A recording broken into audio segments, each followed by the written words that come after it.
Hi, it's Lee Kapansky here. Since day one, something's been missing. I know it's time to transition to a new kind of way and let the passion come out. I'm a dreamer. Time slows down when I am singing my heart's true song. Comes when I'm dreaming, I know. Now what's never really talked about, and it's obvious really, now just imagine I was to do the complete opposite. Your landing area is bigger. That takes the pressure off. So many positive things that happen just by that your body will always want to react and get back to the target. I mean, just swinging more to the right or more from the inside, you know, it doesn't mean anything unless you're relating it to a target.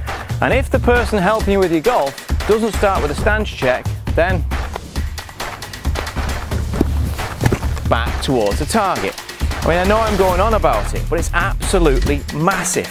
I mean, just between me and you, that's why your swing fault has got nothing to do with your swing, but rather the way in which your body is positioned and reacts in relation to the target. Your swing fault has instantly disappeared. Now this all sounds easy, doesn't it? So you run off down to your local driving range, you start playing a nice little baby draw, a nice little fade. The problem is that if you've had a slice or any swing fault for a while, then the movements will be ingrained and the muscle memory will be really strong. Now the muscle memory is underestimated, how strong it gets, especially if you've been practicing a swing fault. Now this leaves you open to all those golf gurus out there with the quick fixes, the grip, your wrist angles, your postural changes, the rotary swing, your stack and tilt guys, the new release, the old release, you know, they use the body in the downswing to square up the club face and exit left jobby that all the experts are promoting at the moment. You know, they expect John the mid-handicapper to master, you know, the A swing, the B swing, and guess what? None of them talk about how your body reacts instinctively to the target and what a massive effect this has on your body movements. Tractors and everything tonight. Can you hear that? Hopefully not.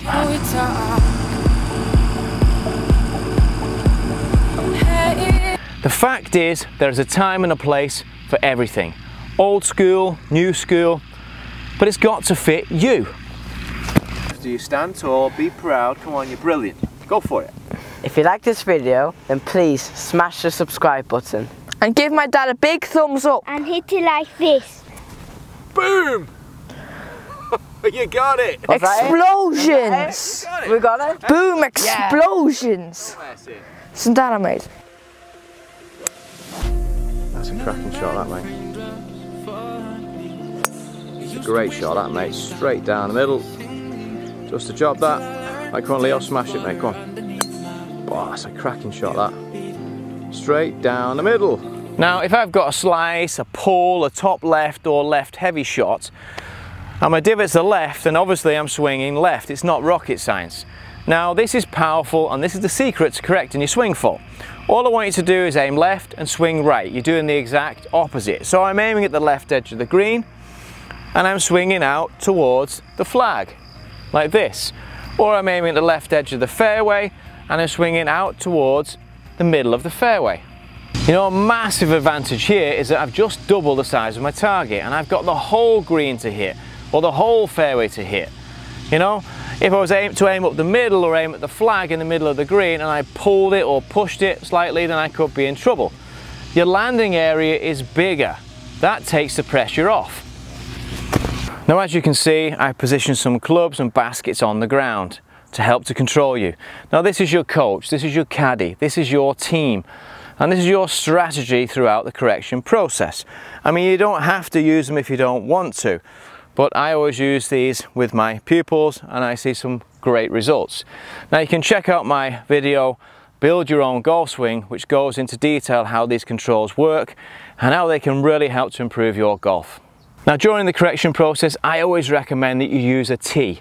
Now, don't look at the tee and think, oh, I'm cheating here, the ball should be on the ground, all this kind of stuff. What you're doing is you're reprogramming your muscles. You're training your body to do a different movement. And the tee is a good thing.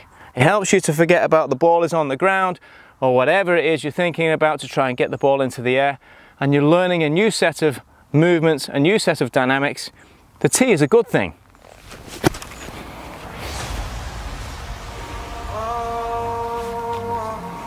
Tell me what I'm feeling. I'm high above the ceiling. Tell me what I'm feeling. Tell me why my body floats past the sky. I'm watching clouds sinking by. I'm falling off. I see it now. I see it. Once you've got the ball starting to the right, if there's any spin issues, then you can step in with a grip change. Now if you turn your hands further to the right, then it strengthens your grip and will encourage the ball to spin more to the left, which closes the club face through impact, so it looks something like that. Now vice versa, if you were to move your hands more to the left on the handle in a weaker position here like this, what that does is it opens the club face through impact, which offsets any overdraw spin, which is not likely if you're a slicer. Now if that doesn't work, then you can start talking about your release, which is basically a fancy word for the rotation of your hands and arms through impact. Okay, or you can start to address any wrist angle issues in the backswing. Okay, for example, if you're getting it too arched in the backswing and you're closing the club face, or you're cupping your left wrist and opening the club face here, you know, but you never do anything until you've corrected your swing direction first. Now the swing direction is the boss of the whole movement, and it's guided by the target. And the ball is your best teacher. Since day one, something's been missing. I know it's time to try. Now let's tackle the opposite. Now a hook is when the ball starts to the right and curves aggressively back to the left. It's actually the opposite of a slice. Now this is often caused when a good player slides their hips across too aggressively in the downswing, gets trapped on the inside and goes on to flip the hands over through impact. Now a hook is in the same family as a straight push and causes inconsistency through impact with thin or heavy shots. So all you've got to do is to do the opposite and aim to the right and swing back to the left and react back to the target, which will automatically correct your swing fault. Okay, now if you've got any spin issues, you can address this with a grip change, your wrist angles in the backswing, or if you're over rotating through impact, which is often the case with somebody who hooks the ball, a really good thing to do is after impact, get the feeling as though the club face is pointing up to the sky. This should offset that. And if you're not sure how to grip the golf club and what an effect it has on your wrist hinge in the backswing and your wrist angles and also the release, then please check out one of my videos. The main thing is it fits your body and it fits your swing. Now, just for the record, I certainly don't promote aiming to the right and swinging back to the left as a general rule. But in some cases, to expose a player to a new set of swing dynamics, it's necessary to exaggerate everything in the opposite way. You know, if somebody comes along and they're getting stuck on the inside and they're too aggressive with the lower body and flipping the hands over through impact, aiming to the right and swinging left will give them a completely new feeling. Now if you have a swing fault or you just want to improve, then you need a strategy, you need a system that supports your development. And there's nothing better or more effective than using and reacting to your target. It's the same with every club in the bag. Obviously the shorter the shot, the less you want to be aiming either left or to the right, depending on which swing fault you have. Now eventually the two targets become one and you're aiming straight at the target. Now I always recommend aiming slightly left of the target and swinging out towards the target, because your body is free to turn and move and react to the target.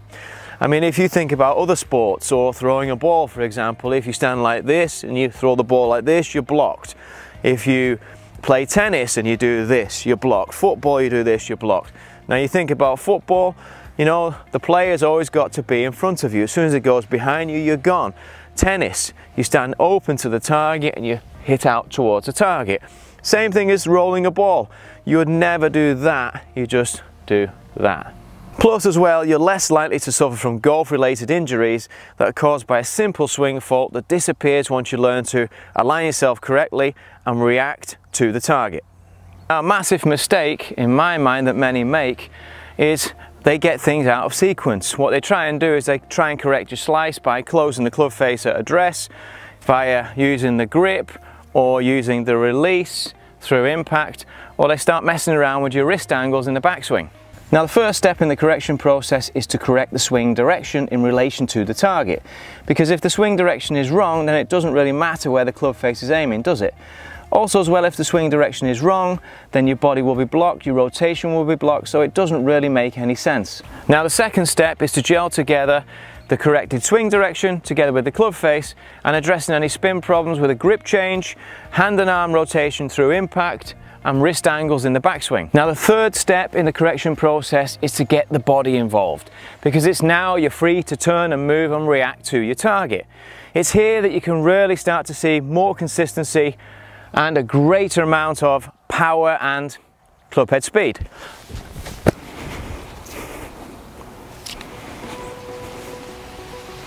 Open eye, feel the waves cut through me, hypnotized by the sounds I'm breathing. Now if you're serious about improving your golf and reprogramming your body, then you've got to fight against all of your ingrained instincts and feelings for your swing fault and do the opposite.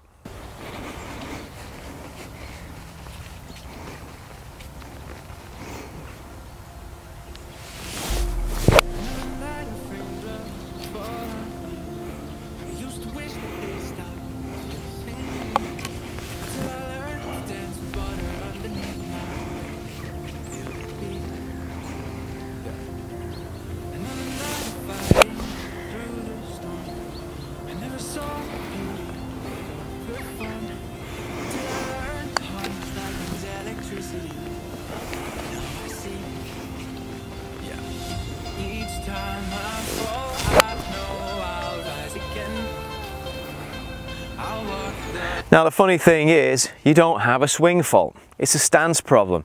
And no matter how big or little your alignment problem is, your body will always want to react and get back to the target. Now if you stand correctly in relation to the target and you react to it, you'll find that your swing fault will instantly disappear. If you like this video, then please smash it. Oh, I was going to say smash it like it. Yeah, it's okay. Alright. Yeah. If you like this video, then please smash it. Oh. I'm off now, I'm off. Yeah. Hang on. If you like this video, then please smash the subscribe button and give my dad a big thumbs up and hit it like this. Okay. So you do it like you got gel on your hair and everything, lads. What's up with you? Hey, looking good. Because you put you've got it then. Hey, Sorry. Come on, good swing. Great shot that, but absolutely nailed it, mate. Boom.